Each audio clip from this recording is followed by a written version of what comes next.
So good afternoon, everybody. You're all really welcome to this final deep dive session of the Safer Internet Forum 2021. Several times over the course of the last couple of days, we've heard mention of COVID-19, of the pandemic, and of the importance of access. And also, I think that the online world is not equal for all users.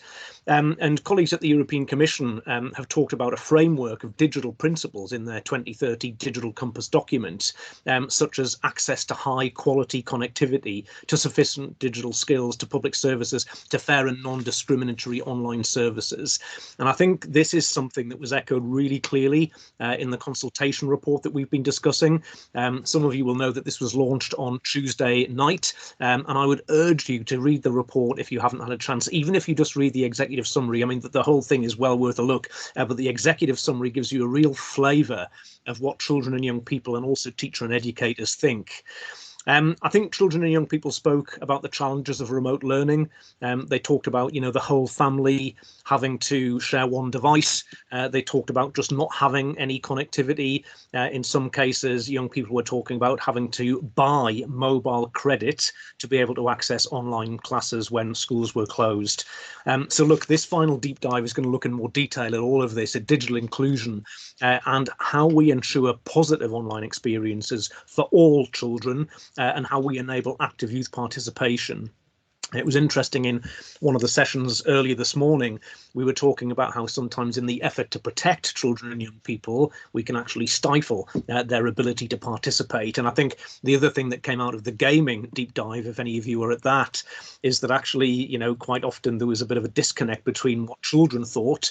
They obviously thought gaming was a very positive experience and allowed them to communicate with others, whereas the educators perhaps felt that it was a bit of a waste of time and taking them away from other things. But we talked in that session about the ladder of participation, and actually those sort of opportunities to participate lead to other types of participation further down the line.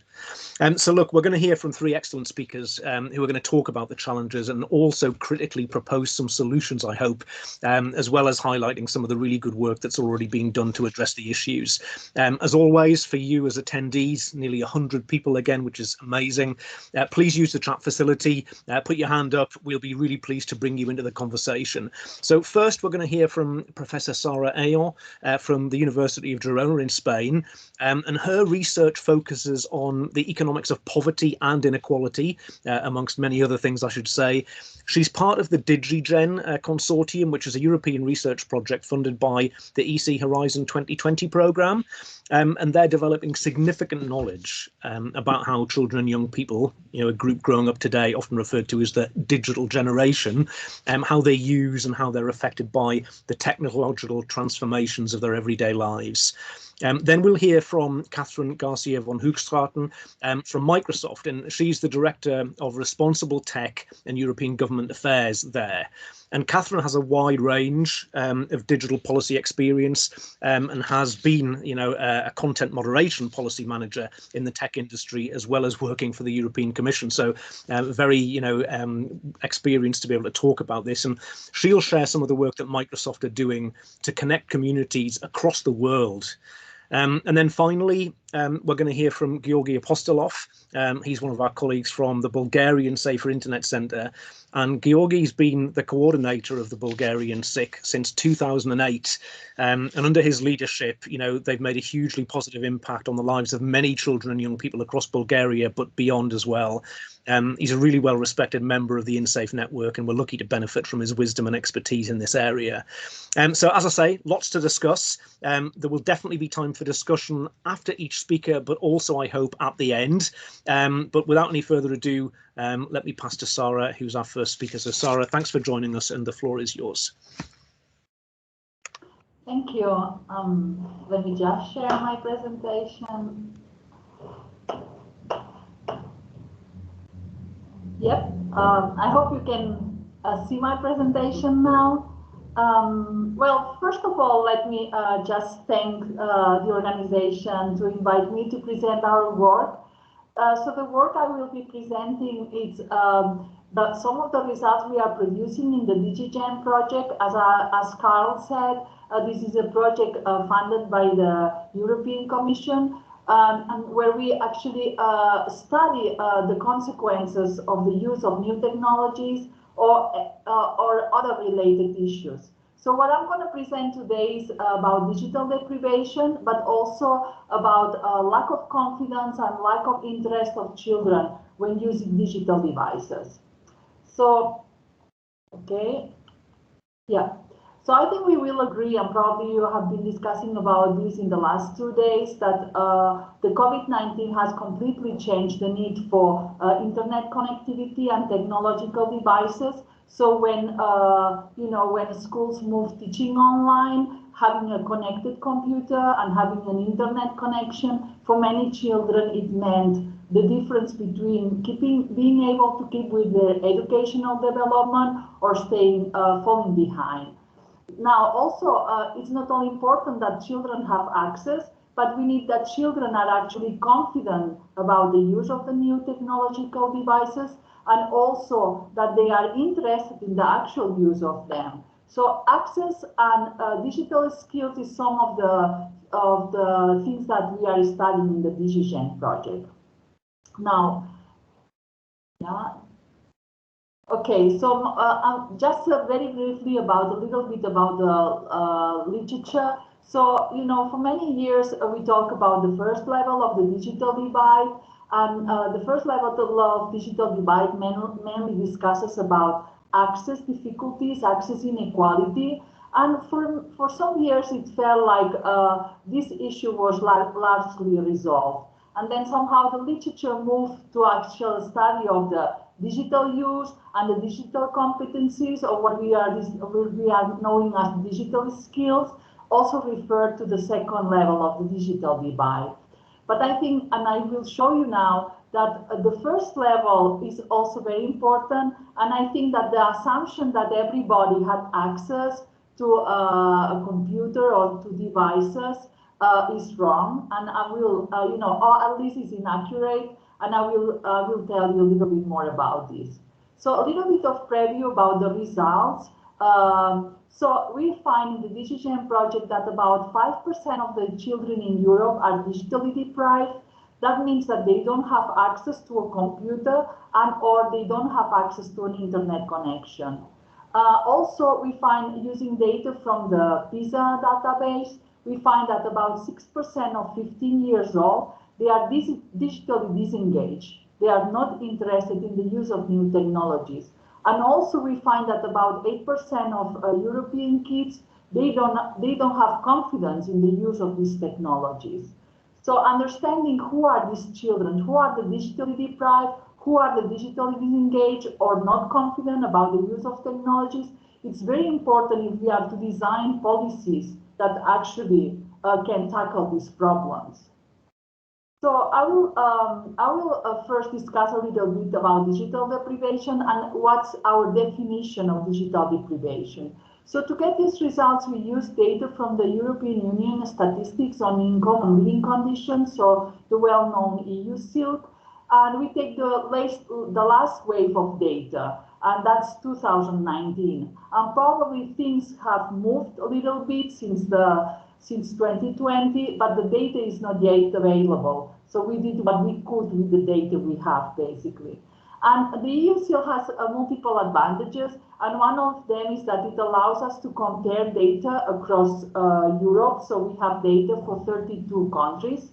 And it also, it not only provides some indicators on digital technologies, but it most importantly gives us a lot of information of the socioeconomic background of children. So data on household income, parental characteristics, household structure. So this gives us a little bit more nuanced understanding of who are these digitally deprived children.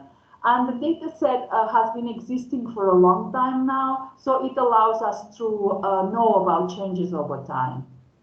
Now, how we define a digitally deprived child? We take two of the indicators that we have. There are not a lot more.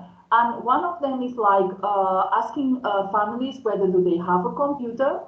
And if they say that they don't have a computer, they are asked also whether they don't have it because they don't want it or because they don't have the money to afford it. And if they say no, we are going to take these families that they say no.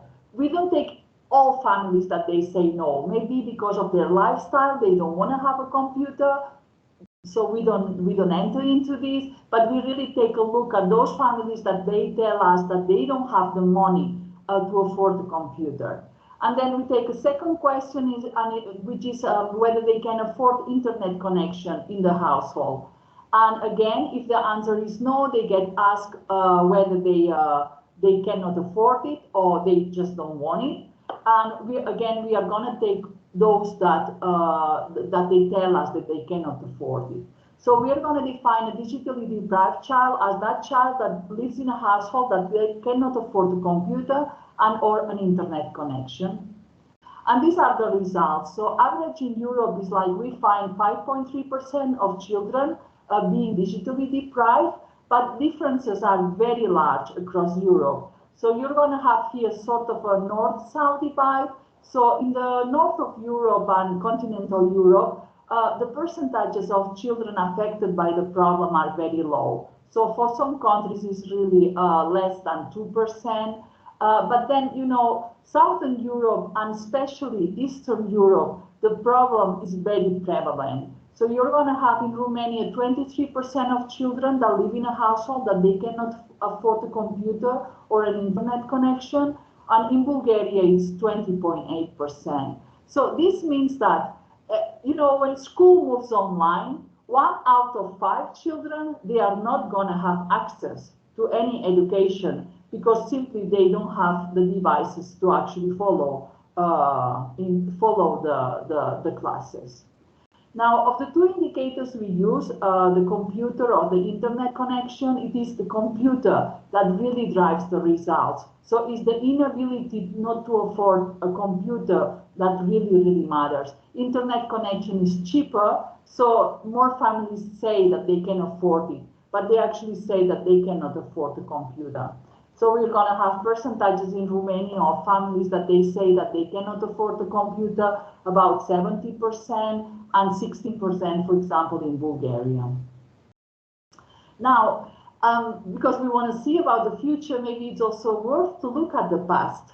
And I have taken the data for the last 5 years and see how things have changed. And, you know, they have changed in the right direction. So there has been an important decline, especially in those countries that are more affected.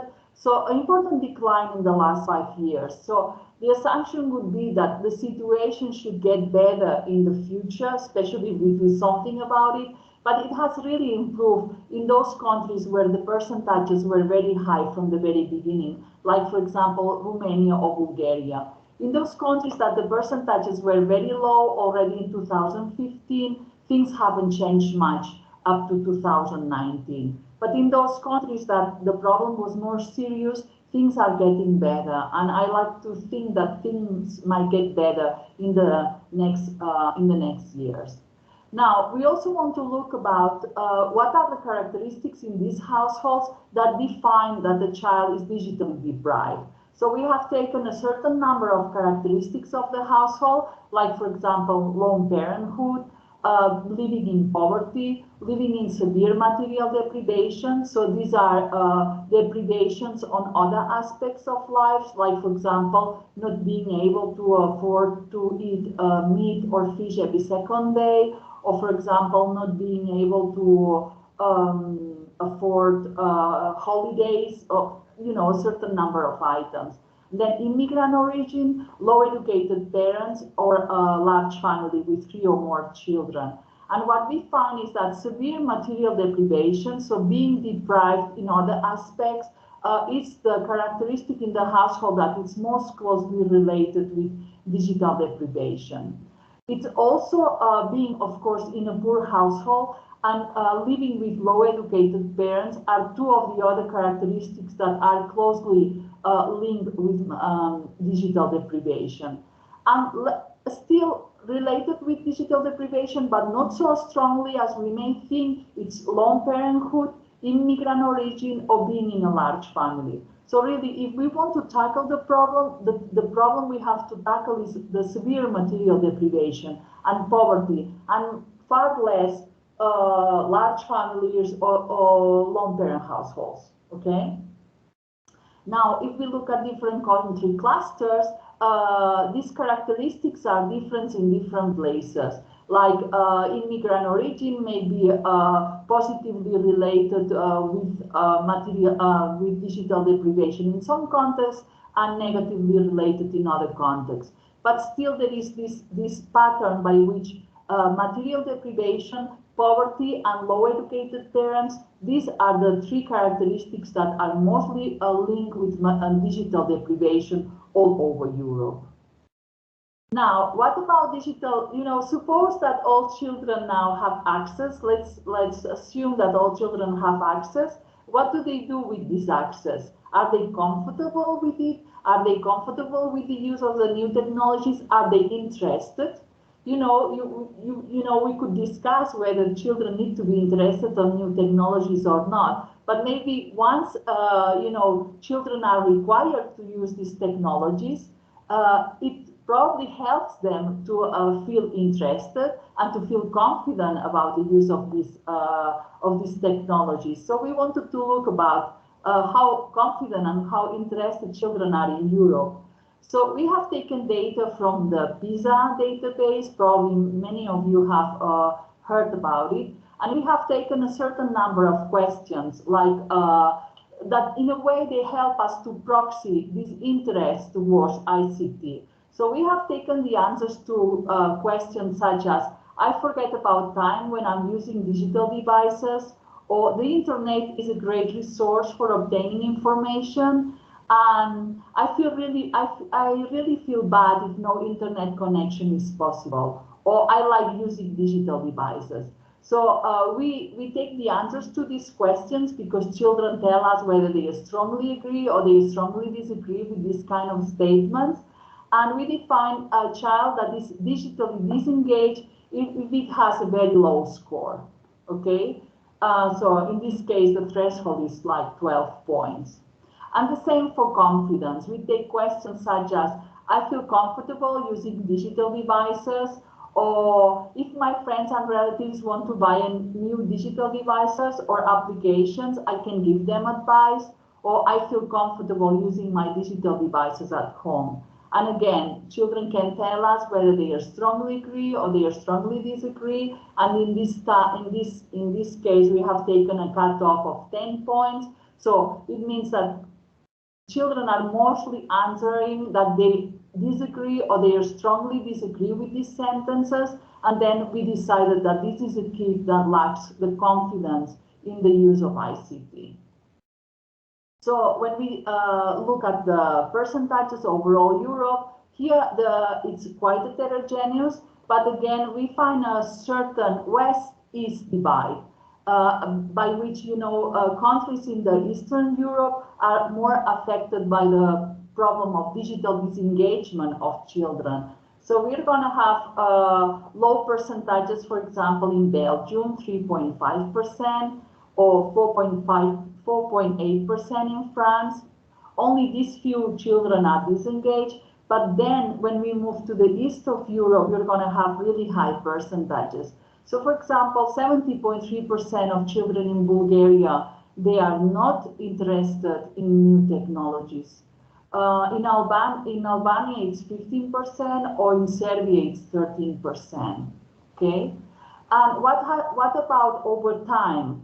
And I just told you a few minutes ago that things seem to have moved in the right direction when we are talking about digital deprivation, because mostly we see an improvement by which more children have access to a computer and internet connection. In the case of disengagement of interest, we don't observe necessarily an improvement. So we have taken data from 2015 and 2018, and we don't necessarily always observe an improvement here.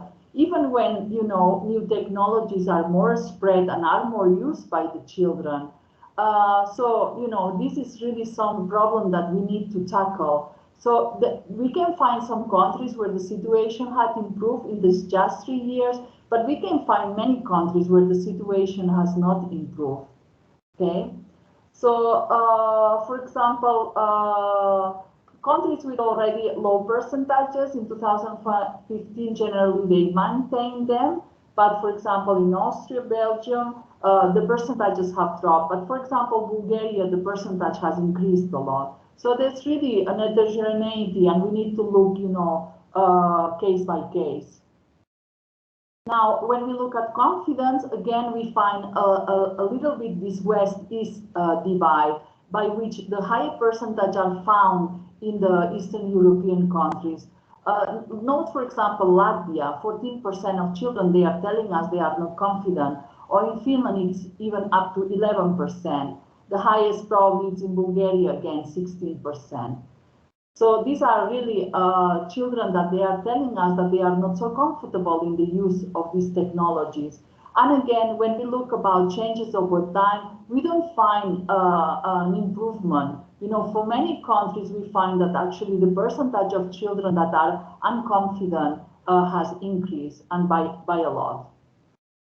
Now, again, we wanted to look at the characteristics of the children that are not engaged or that they are not confident, and we took the data that there was available in the PISA dataset, and what we find is that little bonding with the own school, low educated parents, being bullied at school, or low level of wealth are very closely related with digital disengagement. So more or less, we are proxying the same characteristics that we were proxying related to household income that we had before in the digital deprivation. But here we have to add things that happen in school, like, not finding no bonding with the school, or for example, this being bullied. Those are very positively related with lack of interest in digital devices.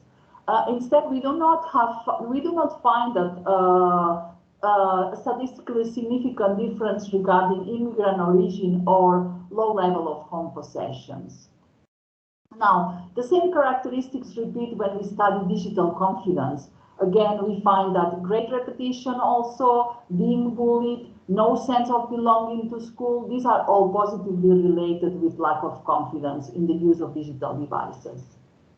So to conclude, digital deprivation is a problem among school-age children. So we are going to find 1 in 20 children in Europe that do not have access to computer or internet connection. And the problem is particularly widespread in Southern Europe and especially in Eastern European countries. It affects those children that live with low educated parents, in poverty, and especially in severe material deprivation. So these are just things that add up, they accumulate in certain families.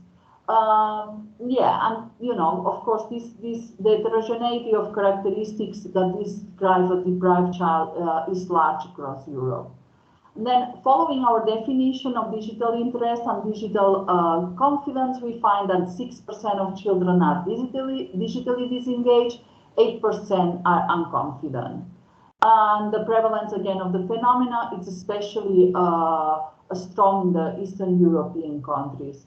Now, again, lack of interest and lack of confidence is closely related with great repetition, below average home possessions, no sense of belonging, or being bullied. Now, what can we do about this? Well, I just written down 4 recommendations. They are in the last policy brief that we have published in the DigiGem project. One of them would be to actually ensure that lack of monetary resources is not the reason why children lack access to a computer or an internet connection. Some families may choose not to have a computer or internet connection, and we can study them, but maybe they are a different kind of a case. Also, I think as a more methodological issue, but I think we need to add the inability to afford a computer in the material and social deprivation indicator. This is a very important indicator used by poverty scholars to track the development of European societies.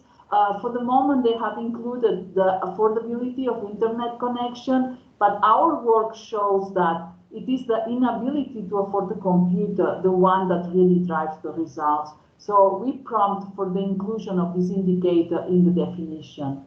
And then from children and young people interest and confidence, there's, you know, we can guarantee access, but they have to actually be the ones that use the new technology. So we need to do something about these children that are not confident, or especially they are not interested in the actual use, because, you know, this is going to have consequences in their educational development.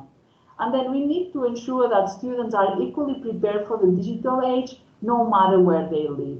No matter they are Bulgarians, Romanians, or Spanish, you know, we really need to guarantee that everybody is equally prepared for the digital age. And I leave it here. Thank you. If you are interested, you can just follow some of our work in the DigiGen project.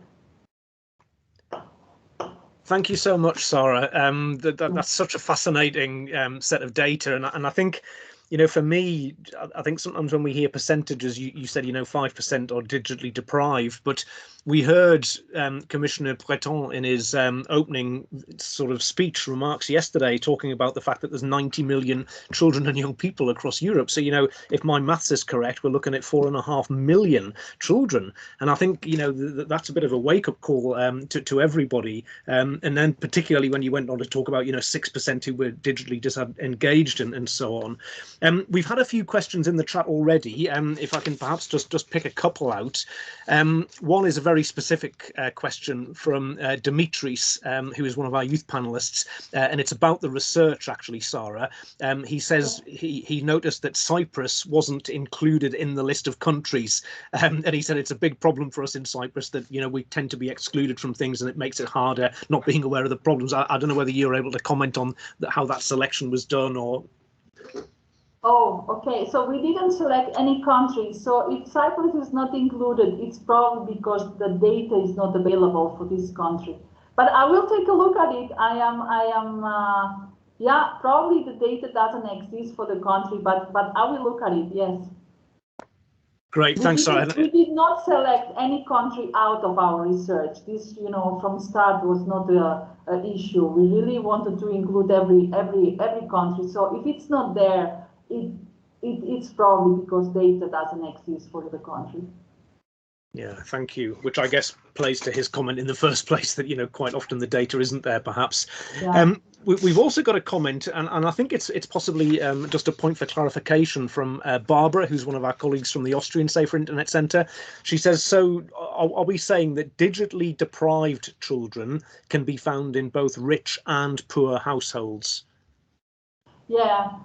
Mostly you're going to have them in poor households. So you can find a digitally deprived, you know, the probability that you find a digitally deprived child in a household, I think it multiplies by 3 if it's a poor household. And I think it multiplies by 7 if the household is in a severe materially deprived situation. So yes, very rarely you're going to find a digitally deprived child in a rich household.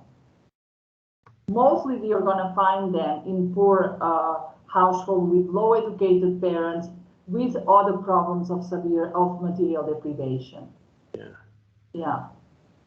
Thank you. Thank you for clarifying that. And Angelo, who is another one of our youth panelists, I don't want to put you on the spot here, Angelo, but I've given you permission to unmute, and I know that you had put a question into the chat, but I don't know whether you want to unmute and ask that question about government.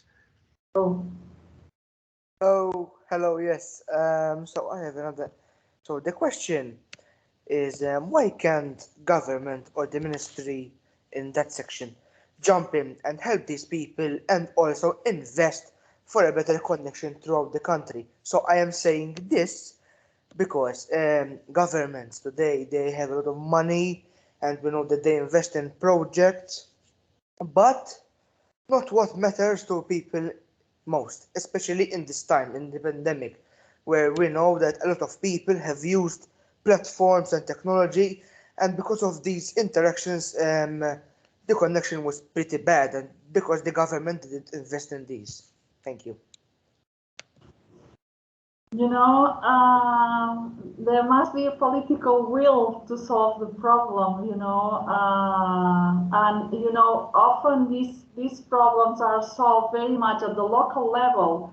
You know, teachers in schools trying to provide children with a computer. My own university, when the COVID started, buying computers to provide to you know, our students that could not really afford to have a computer. So I think that's the problem, that we, in a way, we trust that at the local level these things are going to be solved, but not all children have, you know, this local help that's going to reach out to them. So I think we really need to start to take a bigger perspective on the problem and not just trust that it will be solved at the local level at all.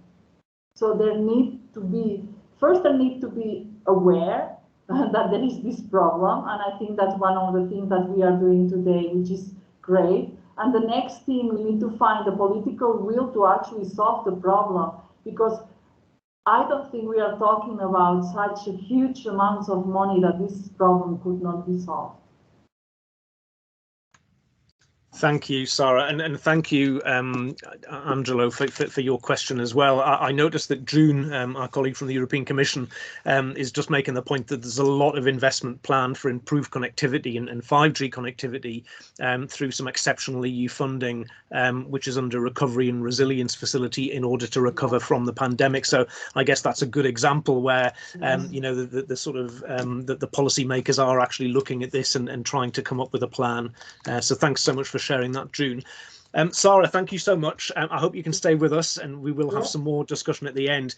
I think it moves nicely into hearing from Catherine now, because yes, you know, governments and so on have a role to play here, but clearly industry has a huge role to play and already do a lot in this space. So Catherine, if I can pass to you, thanks for joining us.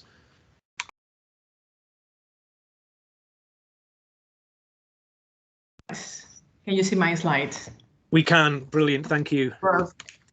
Well, thank you for having me. And I think indeed, I totally agree that this is a perfect way to bridge with my prior colleague presentation. Sarah, you did an excellent job highlighting important things that we need to bring visibility towards. And I want to take some of your points before I start my presentation, because I think it's important to reflect on them. First of all, the 8% of children that are unconfident. We believe one of the answers and the solutions to this is definitely also looking at root causes of that. And I think we saw some of the comments there about data points on alternative devices.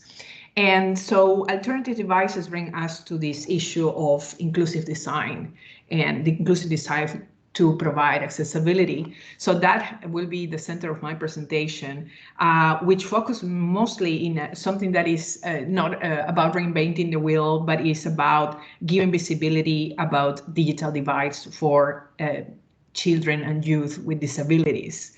And I will definitely greatly recommend to also provide data points on disability in Europe, children with disability, youth with disability in Europe, to see how this also is impacting as not only as a general proxy, but all in all, how it's impacting this lack of confidence, 8%, and you mentioned that is even growing with the time in Europe.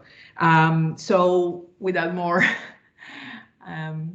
introductions, let me go to the next slide. So why is accessibility important for Microsoft? First of all, let's start with the thinking behind, and I will be sharing concretely about 2 or 3 use cases that I have brought for this presentation. But let's look at what is the philosophy behind and philosophy that we bring to action with, as I mentioned, inclusive design.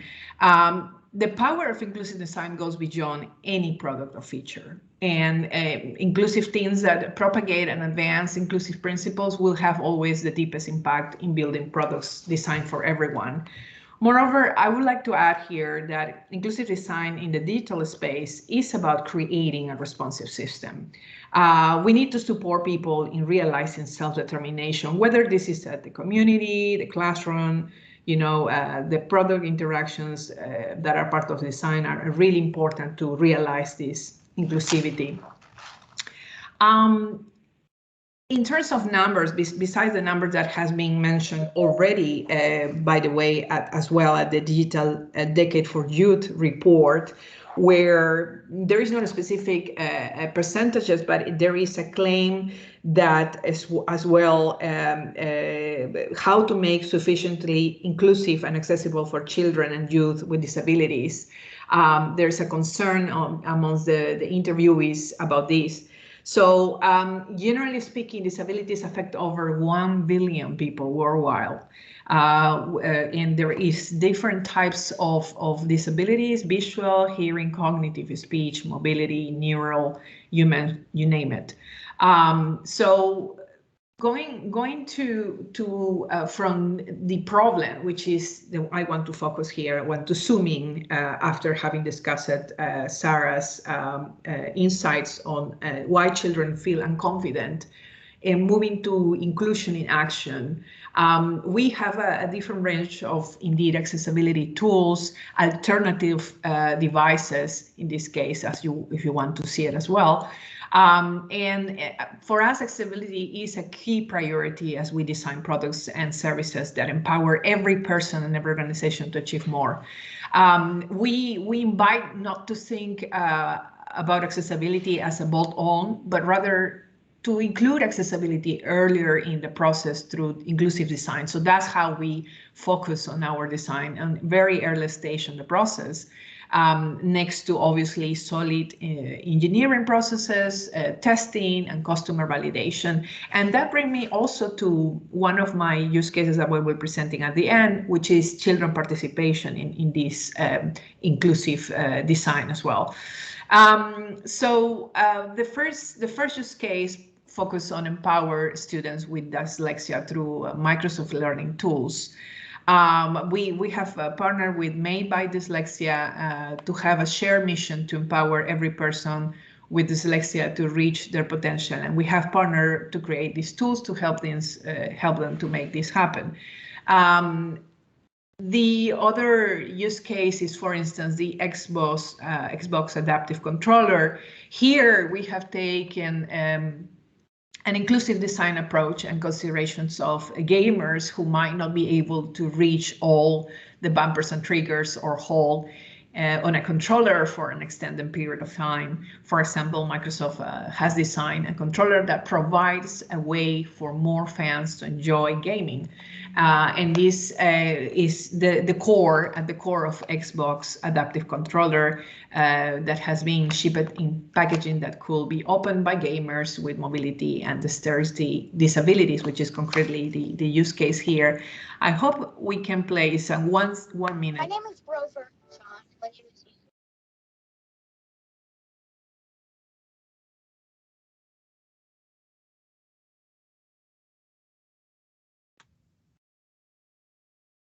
Well, we don't hear Catherine, but we can see what we don't hear, but I guess there's subtitles, so. All right.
So, well, so that's one of the use cases, and as you can see, it can show the great, comfortability of players. In this case, children that have received this Xbox Adaptive Controller. I know there has been a session on gaming early in the morning, but this is very much focused again to bring back the interest on and the visibility on disability. So that's something we are very proud of. And finally, two more use cases, one on our recent Surface Adaptive Kit Guide. Well, this on 23rd September, Microsoft announced the Surface Adaptive Kit to enable customization of devices and in any items through specifically designed stickers. Microsoft recently launched this Surface Adaptive Kit, and this included several accessibility features to improve the accessibility of Microsoft's range of laptops and tablets. For instance, bump labels, keycap labels, port labels, port labels pairs, or labels designed to help to identify and match cables and ports on the device. And opener support to opener supports and large laptop how to open this in a more comfortable way. So that's how we can see all in all inclusive design into action, and this is also a way to advance and to kind of put a solution on all in all digital divide that is also in a way causing a sort or a root cause of discrimination against children with disabilities. And finally, recently we have decided to present one of the projects for the Youth Pledge that is well known in this community, that will be focused on co-designing accessibility. Well, that's how we basically are presenting it here, but is focused on age-appropriate design. So we see that the Youth Pledge is an opportunity to incorporate participants' feedback into how Microsoft talks about privacy with kids. And this is where obviously the child participation piece comes into the picture. So for this, we will be co-designing, we will be engaged in a co-design process with a selected group of kids which process would be feeding into an update for a more age-appropriate visual design, including design changes to the user that emphasize the child-centric controls, and therefore aiming to help young people to exercise their privacy rights by having a more child-friendly, not only policy readable, but also how to better engage children about this policy.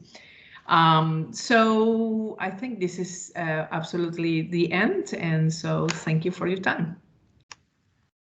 Catherine, thank you so much. And you managed to, really give us a flavour, I think, of some of the work that Microsoft is doing in this space. And I think that there's such a lot of innovation there. And I think the point you make at the end about the importance of, young people being involved in this process, from the start to the end, I think is crucial. And it's something that's come up time and time again over the course of the last couple of days. I want to quickly go straight to some comments from the audience, and I know that Molly, one of our youth panelists, has actually indicated that she'd like to say something. So Molly, do you want to unmute? Yes. I'm actually a teenager. I'm a youth panelist, obviously. I actually have dyslexia, and I was wondering, due to obviously I just understand that you have so much accessibility for people with dyslexia. I would wonder, would you ever be interested in doing, in the future, workshops with people to show them how to actually use things? Because I actually never knew that you had all this stuff, and I believe it would be so powerful if you could not even go into schools, but even have announcements let in schools and be told, right, this evening Microsoft are doing a workshop for people with dyslexia, so they can show how to use their tools to help them with their essays, to help them with their work, to help them with college, to help people in the school environments, in work environments, just to spread more awareness. Because if you have them, you might as well show them off. If you invested more money into them, it might as well be there for the support. Thank you so much though for your work. Thanks to you, and it is a very compelling invite, and definitely we will be considering this, engagement. And what we're trying to do so far is to, first of all, thinking about all these specific disabilities, including yours, and in a way to manage to, provide a product that right from the outset is including this inclusive design thinking. So definitely we will, please reach out to us. You can also have probably my email I will be sharing at the end, and we could organize something specifically indeed. Thanks, Catherine, and thanks so much for the question as well, because I think a lot of people on the call are working for awareness centres. They're trying to sort of go into schools and talk to children and young people. But I think with all of these things, there's some amazing things happening, whether it's reporting tools, privacy settings that are available on social media platforms. But if people don't know about them, it seems like such a missed opportunity. And I know it's a difficult one, and we all struggle to work out how we actually get people to know what is available. But I think it's really great that you raised that point, Molly. So George, as well, another one of our youth panelists, do you want to unmute and make your point or ask your question? Okay, so first off, thank you for that presentation. And what I would like to continue is with Molly's point, because I personally feel that they're not being advertised enough. A perfect example would be, I only heard of the Xbox adaptive controller before because I had a friend of mine who used it. Otherwise, I wouldn't know about it, and none of my friends knew about it. So maybe not only they could be in workshops, etc., but they could be better advertised as Microsoft products as well. Thank you.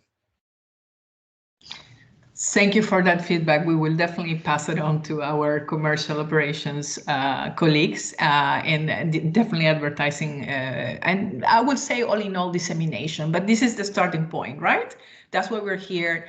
And not only to, generally speaking, talk about which tools we have for accessibility, but also to bring attention and awareness on why it's so important to bring visibility to disabilities and to youth with disabilities. I'm very much confident that and certain that this could be also addressed in order to see what kind of solutions that can be put forward for digital divides, and all in all the discomfort that some children might be feeling when they cannot access to devices or alternative devices because they don't frankly exist, or they do not provide the functions, the functionality to let them engage with. So thank you for that question again. Yeah, thank you, George and Molly, and thanks, Catherine, for responding to those as well. I think it's an ongoing challenge, but and George, I've got no doubt that you'll be passing some of these messages on to your peers as well. Look, Catherine, again, thank you for your input there. I hope you can stay with us till the end. I'm going to pass to our final speaker now, Georgi from the Bulgarian Safer Internet Centre. I mean, Bulgaria was highlighted a lot in Sarah's remarks, and so it would be great to get some context around that in terms of what's actually happening on the ground there. So Georgi, thanks for joining us, and the floor is yours. Thank you. Hi, everybody. So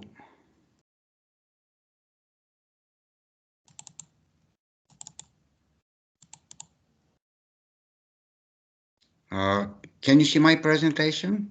Yeah, absolutely. It's all there. Looks like the first slide. But do you see it full screen? Because I see it very. Yeah, no, it's good. It's full screen for us, I think. Okay, great. Okay. 1.5 years into the pandemic, closing and opening schools and so on helped us to realize what are the major deficiencies of the so-called 21st century education. We are talking all the time about digitization of the education, of digital competencies and skills and so on. But the problem of deprivation, of digital divide between children, between schools, between regions is a very hot topic. And I remember from yesterday's participation of young people from the European Youth Panel. They pointed several times at the need to teach, to educate the teachers themselves. The situation in Bulgaria was very difficult due to a large percentage of children, of pupils who were not able to participate in remote learning. And on the other hand, the problem that teachers were not prepared enough to work with different tools. But during one school year, they made really heroic efforts to overcome this. And I can say that from the part of the teachers, we have made a big step forward. But the other problems that stay are due to several conditions in the country. Bulgaria is one of the European countries with the largest Roma minorities. And we don't even know exactly how many Roma people live in Bulgaria. Official statistics that are drawn from the censuses. Last census showed more than 325,000 Roma people, but some researchers from academia consider them to be 750,000. It is due to how they self-identificate themselves. We have a large part of the Roma minority are Turkish language speakers, so they identify themselves with the Turkish ethnicity. Some are declaring they are Bulgarians, so that's why we have such large discrepancy in the numbers. Overall, we have more than 2,200 schools in Bulgaria, and around 1,000 of them have pupils from vulnerable groups or children, not only Roma, of course, but the Roma children are by far the largest portion of children who are digitally deprived, and the digital divide there is very visible. The concentration of Roma children vary among schools depending on the city, on the region, and we have schools with some 20% of Roma children, Roma pupils, but the bad news is that we have more and more segregated schools where only Roma children learn, and this is because parents of other children do not want to have their children study together with Roma children. We had an international Roma inclusion decade, if you remember, which started back in 2005. And there were 10 years with different programs and a lot of money invested in that, but Bulgaria failed. A large portion of the money, of the resources available, were used for advertising, for some programs that were just talking about the situation, but not really doing efforts to change the situation. What we have now as numbers, when we think that we have 700,000 pupils overall in the country, and according to the data of the Ministry of Education, we have 43,000 pupils who do not have their own digital device suitable for learning. Georgi, yes. I'm so sorry to interrupt. I think the slides aren't moving. We're just sort of concerned that I know you've got a lot of statistics and figures, but they're not moving for us. Sorry. Fantastic. No problem. Thank you. Okay, thank you for pointing this. It was stupid to talk on the introduction slide. So 43,000 pupils do not have a device that is suitable for remote learning, because according to the Safer Internet Center studies, overall, the children in Bulgaria, we have more than 93% of the children who have their mobile phone. But depending on the phone, and of course with the more sophisticated distance learning tools, they are impossible to use. And according to the Ministry of Education, 34,000 pupils do not have access to internet. So here you can see the results of a non-representative study. It was a study conducted by the largest Roma organization in the country, who are mainly involved in the problems of education. So they conducted a study specifically among schools with Roma pupils. And at the end of June 2021, that means after the first pandemic school year, they had responses from 150 schools, and over 61% reported that they were able at some point to involve from between 76 and 100% of pupils into the remote teaching. 31% of schools involved 50 to 75%, and 8% of the schools who responded to the questionnaires said that they had less than 50% of pupils they could efficiently involve into remote learning. So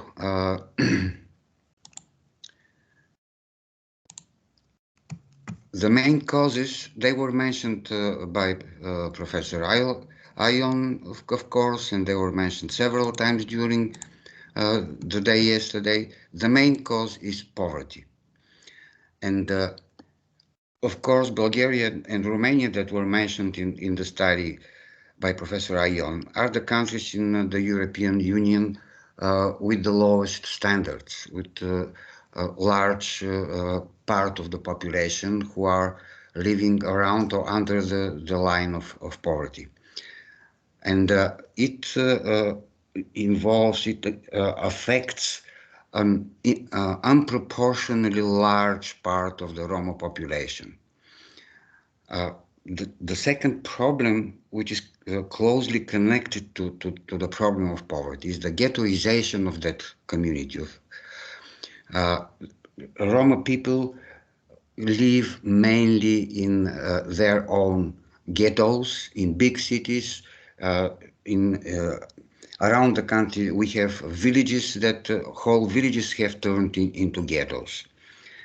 The school segregation that I mentioned, of course, is also a very big problem because these schools are materially not very good. They don't have enough resources, and the teaching is of poor quality than in the other schools. Also, during the last 20 years, we have a rampant illiteracy in families.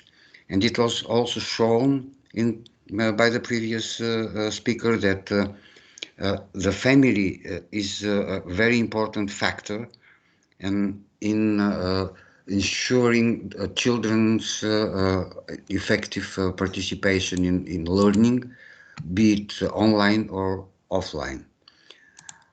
The absence of internet access and lack of devices are the other causes of the problem, and this taught a lesson to the Ministry of Education, and the lesson is that they should do something. So for this school year, the Ministry of Education created centrally profiles of all pupils and teachers in Microsoft Teams. They also distributed additional 20,000 laptops and tablets that are suitable for remote learning.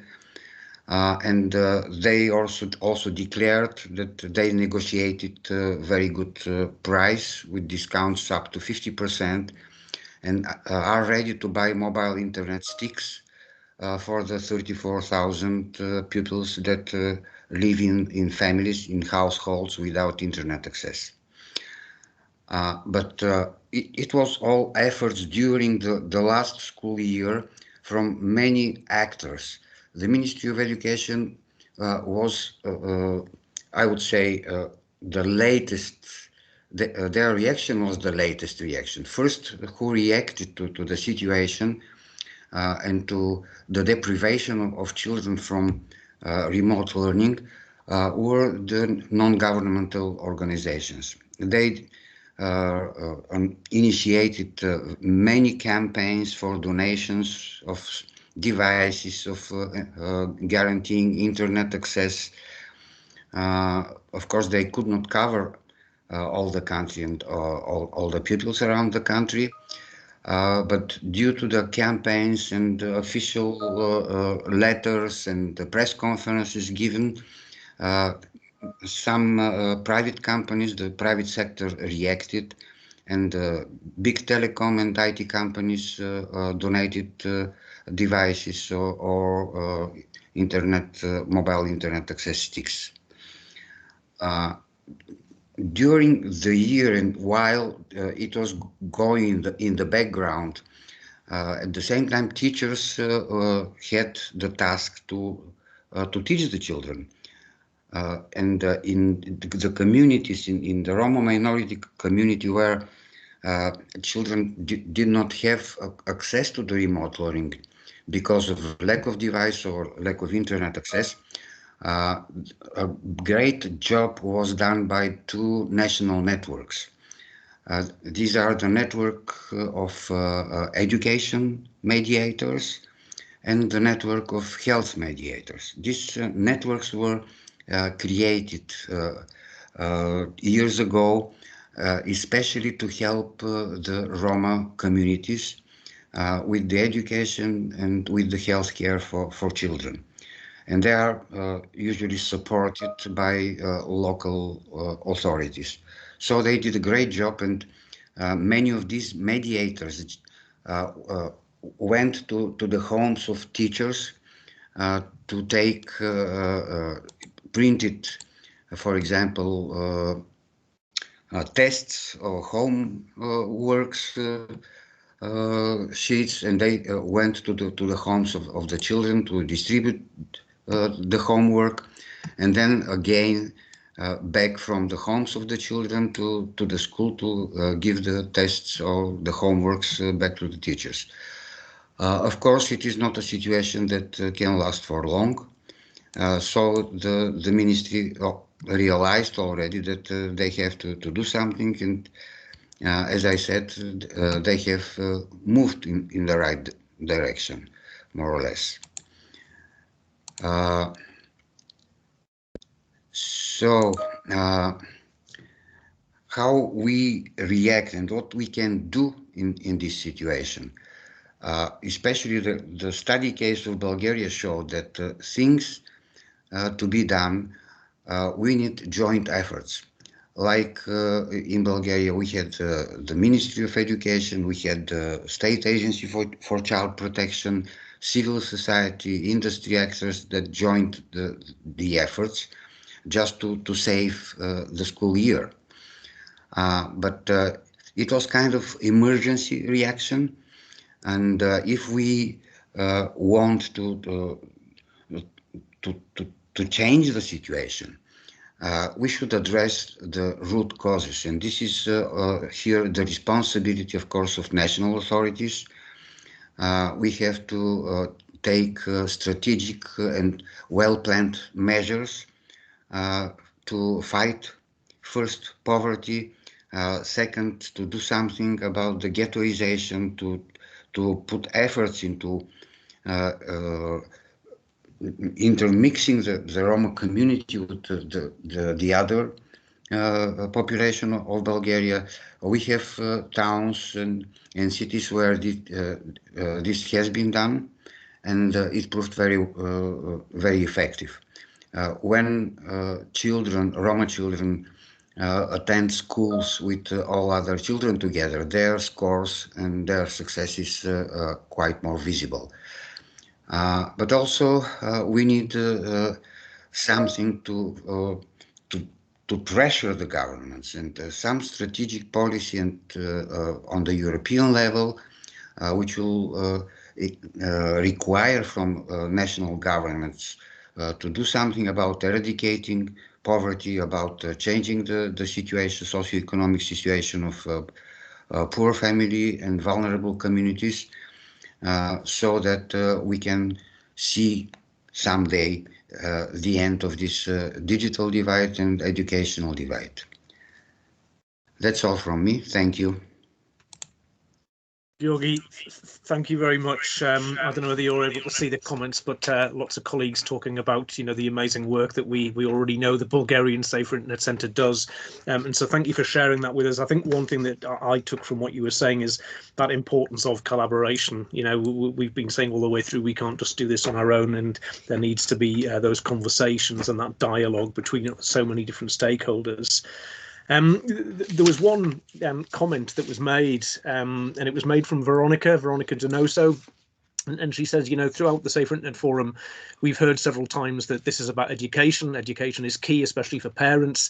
But she makes the point that most resources and programs that we know of to boost digital awareness and skills, they tend to target the average parent, if there is such a thing. Whereas the DigiGen research is clearly showing that digital deprivation and lack of digital confidence is more prominent when parents are economically deprived and have lower education levels themselves. And she makes the point that this highlights the importance of perhaps developing targeted educational programs for these specific groups. And she also says it's about effective outreach strategies, which we've already mentioned. But providing free online materials won't necessarily reach those people who need it the most. And it'd be interesting, Georgie, just to hear your thoughts on that, about perhaps is that a solution? Is that something we need to spend more time looking into? Okay, as Safer Internet Center, we have done a lot of work, and we have developed different training methodologies for children, for teachers, for families. But what we focus on is developing programs, training methodologies that include all the three target groups. Of course, we have trainings for children. One of our programs that is called Cyber Scout training program is specifically designed to involve children with different backgrounds. Schools have to volunteer for these trainings, and we receive a lot of requests. So we have put some indicators how we choose the schools to visit and to do the trainings. And the schools who score highest are the schools that can arrange the training for a group of children from several towns and villages, or from several schools in a city, or if it is one big school, from each class, several students to be trained. Next is to have children from vulnerable communities and children who are vulnerable, for example, with specific educational needs. So this is the way we try to help in integrating the children. Because working specifically, for example, with Roma children on this program, of course it is good, but it does not give us the best what we expect. And what we expect is to include the children into the majority group, not to let them feel like put it at the end of separated group. and all of the methodologies, and also the methodologies we use for training teachers, how they can teach digital literacy and media literacy at school, is including also families. We have prepared such guidebooks, methodological guidebooks with exemplary lessons, but also some examples of trainings that are targeting families, parents, so that part of the whole methodological training will go parallel with training and involving the families. Of course, reaching the parents is the most difficult task of all. It does not matter are these Roma parents or majority population parents. They don't react very, how to say, they don't like very much to attend training. So with the help of schools, we can do this. And we have seen doing trainings around the country, the examples of schools who are doing very well. And these schools are doing well because they have in their strategy of their educational vision as a school, always in the focus how to involve parents. They have different events, initiatives to involve parents, and then we can see also that the Roma children are not segregated. They don't feel a separate group.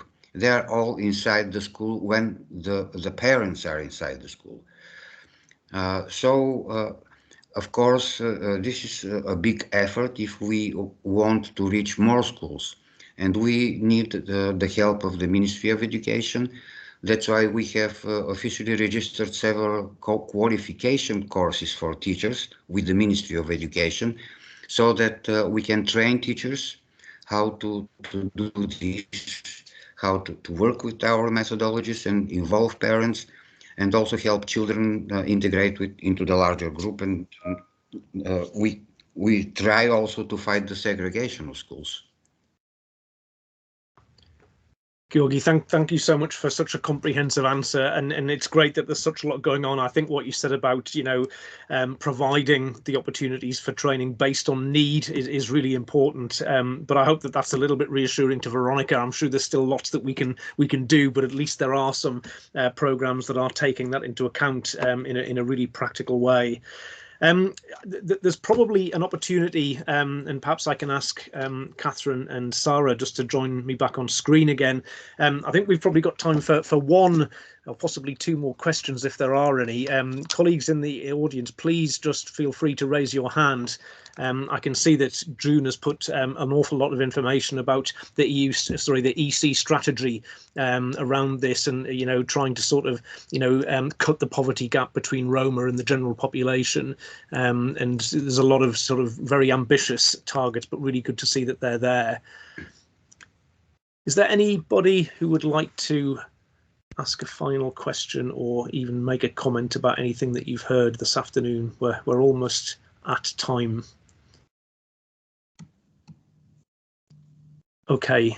Well, I'm going to take this opportunity to say a huge thank you to our speakers. I think it's a really complex issue, and I think you've helped us to sort of dig into it, which is, of course, the purpose of the deep dives.